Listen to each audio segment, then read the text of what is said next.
ভোটের পরের দিন ফের উত্তপ্ত ময়না, ঝরল রক্ত। তৃণমূল বিজেপি সংঘর্ষে আহত একাধিক, দুই পক্ষই চিকিৎসাধীন। গতকাল রাতের পর ফের উত্তপ্ত ময়না, তৃণমূল বিজেপি সংঘর্ষে আহত একাধিক, ঝরল রক্ত। মহিলাদের শ্লীলতাহানি, মারধরের। ভোটের রাত্রেই ওরা ঘর বাড়ি ভাঙি চুচ করেছে।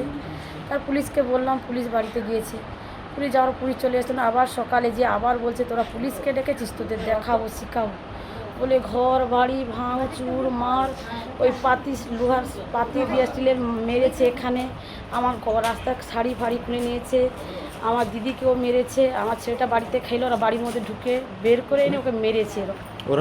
ময়নার বাগচার সাঁইথিয়াপুল এলাকায় বিজেপি তৃণমূল সংঘর্ষে উত্তপ্ত এলাকা। আক্রান্ত তৃণমূল কর্মী সমর্থকদের অভিযোগ, গতকাল রাতে তাদের বাড়ি ঘর ভাঙচুর করে বিজেপি কর্মী সমর্থকরা। তারা পুলিশে অভিযোগ করে। তারপরেই সকাল থেকে প্রায় 250 থেকে 300 বিজেপি কর্মী তাদের বাড়িতে গিয়ে মারধর শুরু করে। বাড়ির মহিলাদের কাপড় ছিঁড়ে দেয়, মারধর করে তাদেরকেও। লোহার রড দিয়ে মারধর চলে, এমনটাই অভিযোগ।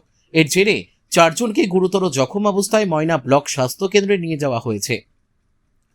অপরদিকে বিজেপির অভিযোগ, তারা ওই এলাকায় আড্ডা মারছিল। হঠাৎ স্থানীয় তৃণমূল নেতা এবং তার স্ত্রী সহ বেশ কিছু তৃণমূল কর্মী তাদের উপর হামলা চালায়।